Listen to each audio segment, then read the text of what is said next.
Yeah, where was it? They moved in with my dad. They recruited me to play there. I went there my senior year. I had a great season. I had every school in the country looking at me.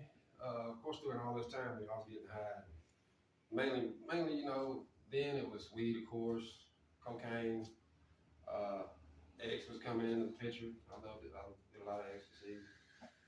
Uh, and I got offers from basically every college in the country, damn near. But my grades weren't good enough, so I had to make like a 25 on my ACT. I called Louisiana Monroe now, but it was Northeast Louisiana then. They wanted me bad, and so couldn't do that. So I was like, I'm going to junior college. I went to Georgia Military College, a military school, Milledgeville, Georgia, about an hour south of Atlanta. Went through spring drills with them. A guy that had already signed with NC State, he beat me out for the position, and I was tore up. I was like, I don't sit on a bench for nothing, man. So I left. Went back to Murfreesboro. Then I ended up another military school, Valley Forge Military. It's in right outside of Philadelphia, Pennsylvania. They said, "Come on up, play quarterback." So I went up there, man. I remember, right before I went, I got a fresh cut. I was like, "Yeah, man, there's gonna be some holes there, man. I'm gonna be looking good." You know what I'm saying? Well, they picked me up at the airport, coaches and everything. Got back to they call them barracks. I was like, "What the fuck is that?" But got back there. I remember I walked in. They said, "How you doing, Mr. Banks? Nice to meet you." Looked at somebody and said, "Go get the hair going." I had to buzz my head. Then they tossed me a toothbrush and get on the floor, shine the gold. It was, I mean, we had to eat a certain way, walk. It was square our meals. I mean, we had to. It was like it was terrible. I didn't like it. But I made it the first semester there. I split time at quarterback with another guy. He ended up signing with Rutgers University, and he left, and it was all me for the next year. But I flew home to Murfreesboro for Christmas break. Got home and never went back. So then I was like, man, I gotta find another JUCO. I ended up finding another junior college in Dodge City, Kansas, way out in West Kansas. I went through the spring drills with them. 1st of August, we had to go home for a week. I got home that night, went to jail. I caught a pistol charge, aggravated burglary charge. Lost that. Let's see. Ended up my legal guardian parents. They let me come back, and I got a job. I started doing land surveying. I was pretty good at that for some reason. I don't know why. I stand behind a little laser instrument. Y'all know anything about that? Takes elevations of the land and stuff. I did that. Saved up some money, got my own place in Antioch, Nashville, right off Bell Road, across from Home Depot. It's called Arbor Knolls back then. Mm-hmm. Yeah, I got an apartment there. I forgot to say. Yeah, I got an apartment there. I forget. Let's rewind. My parents, they graduated at Harding University. It's a D2 school right outside of Little Rock, Arkansas. I ended up going there. This is a chunk of my life. I forgot about to say. I walked on and ended up playing there. I earned a little bit of a scholarship. I never got a full scholarship. I walked on, played 2 years. I studied kinesiology. Of course, I was getting high and everything. I'd be high at practice, drinking. Drugs was always been a part of my life. Then I got a plug on some weed in Dallas, Texas. I was getting pounds for 200 a piece back then. It was that brick weed, that brick mid weed. But So I dropped out. I was like, I'm gonna sell weed, man. I started making a lot of fast money, good fast money, good money. You know how it is. You think it's great when, at the time. And yeah, so I dropped out of school. Ended up moving back to Murfreesboro, and making still. And that's when I got the land surveying job, apartment, and I was making runs to Dallas, Texas, twice a month. From Murfreesboro to Dallas, picking up, you know, my money. I'd take, you know, anywhere from 15 to 20,000 in cash with me. Going to get weed and X pills. Well, I also had my plug had a plug at the pharmacy, and she was doing her thing. I don't know how, but I was getting Xanaxes and lower tabs in the bottle, sealed everything for cheap. And it was just this was in 2004. You know, tabs was around and shit, but not everybody they didn't really boned out really like they ended up, but to me anyway. But so, and I also drank cough syrup, promethazine, codeine cough syrup. Y'all know what that is? I started drinking that. And that's when I got my taste for opiates. Fell in love with opiates. And I started my good 10-year pill run. I was strung out on pills bad. I've done a lot of bad things with pills, hurt people, took things. You know the stories. We all got that kind of done stuff like that, man. Yeah, had a couple cars, blah blah blah, all that. And then slowly, everything started losing everything. Strung out, you know, sold everything, going to jail, this, that, and the other. You know how it is. And before I know it, let's see, I went to rehab. The first rehab I went to was the Discovery Place in Burns, Tennessee. I went there. Yeah, and then around in that time, I met my baby mama. You know, and then we lived together 6 years, together 4 of them. Last 2, we just helped, you know, raise my kid. Let's see. Yeah. And then eventually the pills wasn't good enough. And so I started getting the China White. That's when I started fucking with the heroin. The real China White shit, man. I love with that. Then I picked up only other trade I've ever done was commercial glass, like storefront and big glass. I know how to do that. And got back on my feet just a little bit, getting high all the time, of course, and then lost all that. And before I knew it, let's see, one day I remember I lost my job, my crib, and my car got repoed within like 2 hours. Got the call, and then I was on the street,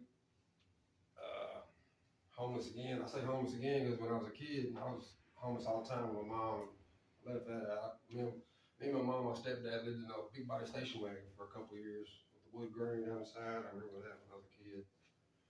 And yeah, I was homeless, man. And I always did cocaine. You know, my age group, cocaine was our thing. Then I got introduced into ice. And then September 19th, 2019,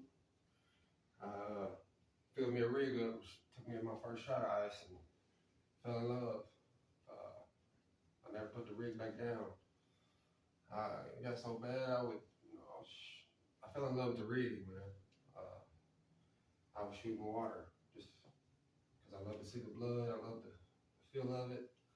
I got strung out on the bag, man. Then me and this chick, we was homeless together.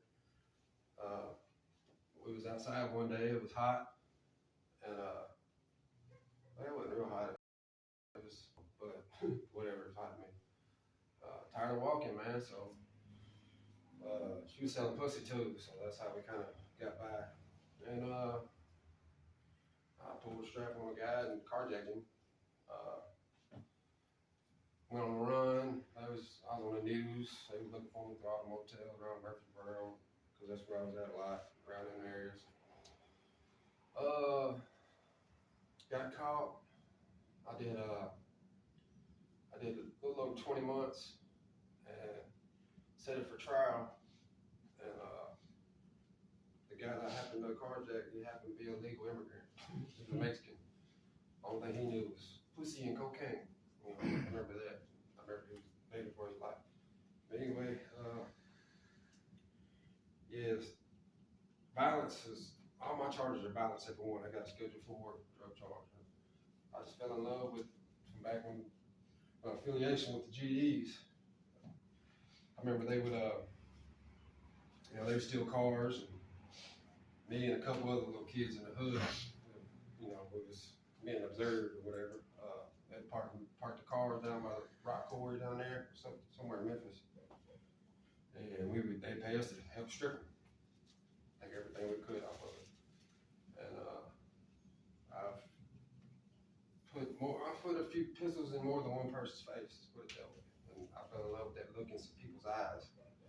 When I stick the gun in their face, it's that fear, that frightening look in their eyes. I fell in love with that, man. And they would also have to be selling crack.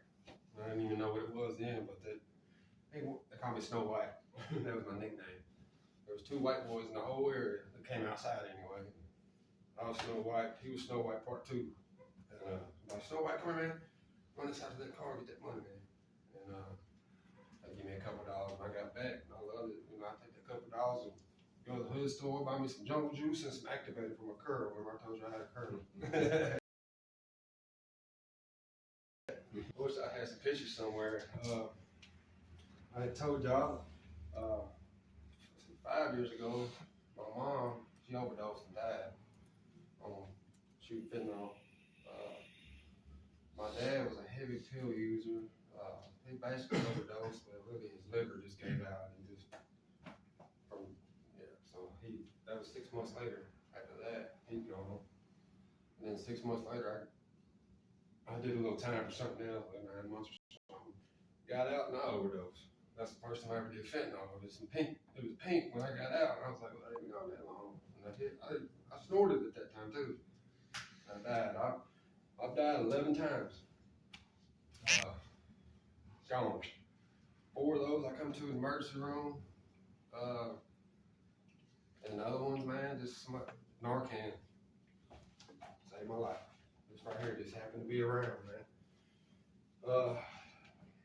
Yeah, and I'm supposed to be here, man. We all are, you know what I'm saying? And I thank God every day that I had a chance to do this, man. This is my little brother right here. In February, he got arrested, went to jail, and he overdosed in jail. That was my dude. Shout out to him. A month later, another real close friend of mine, his nickname was Little Felon, Jeffrey Edwards, out of Murfreesboro. He died the same way.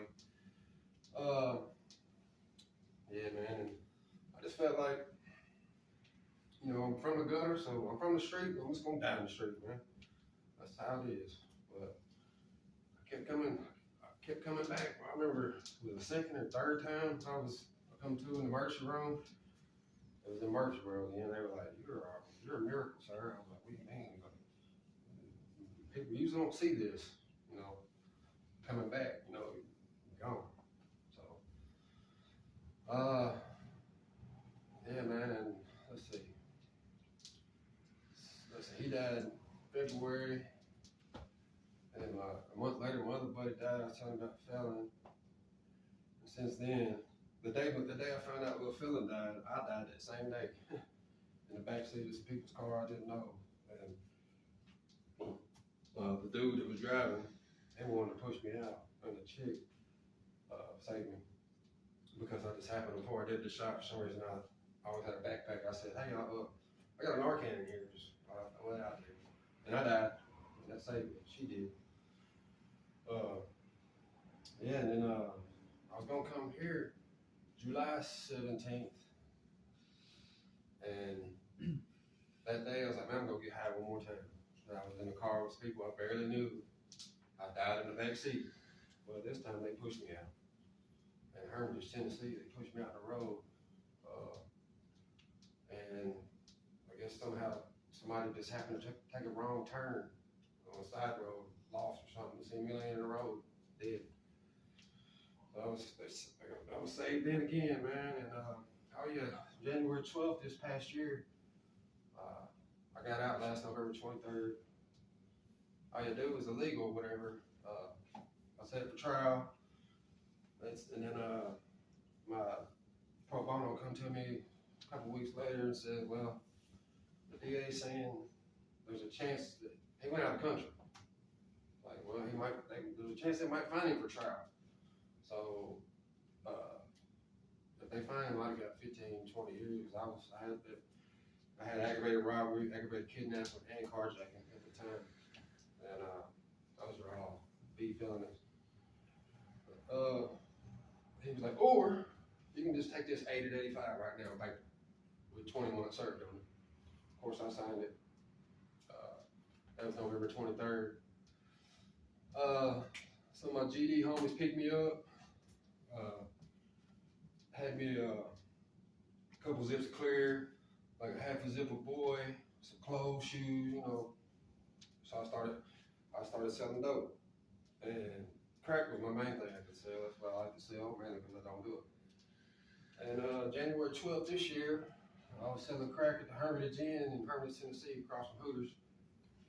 And I got shot in the chest, upper chest, shoulder area right here, and come out my back right here. A Sig 9. That's what he got me with, hollow point. No major damage. It fractured my shoulder blade coming out. That was it. No major arteries hit. Right there again, man. Like, I guess I am a miracle, man. Now, man, I want to change my life, man. I'm here for a reason. I got my son back in my life. I got some family coming back around that I didn't even know I really had. It's mainly my family, my adopted family or whatever. They're coming back slowly. But my baby mama's family is still, mainly for my son. They love my son. They want me to be a part of his life, and I do too. He was just here the other day. Those people, that was all my baby mama's family, and that was my son. So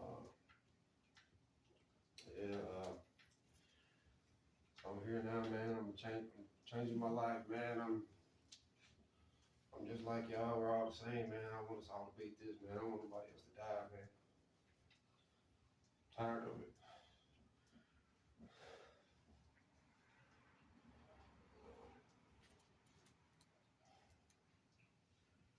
Let's beat this, y'all. I'll help y'all in any way I can. Holler at me. If I seem standoffish or whatever, it's just my personality. But I'm a good dude, man. Holler at me. You know, I appreciate y'all listening. Thank you, Mike.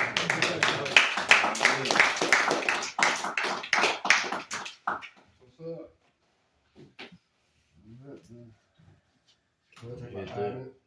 What's kinesiology, Mike? Kid hit that.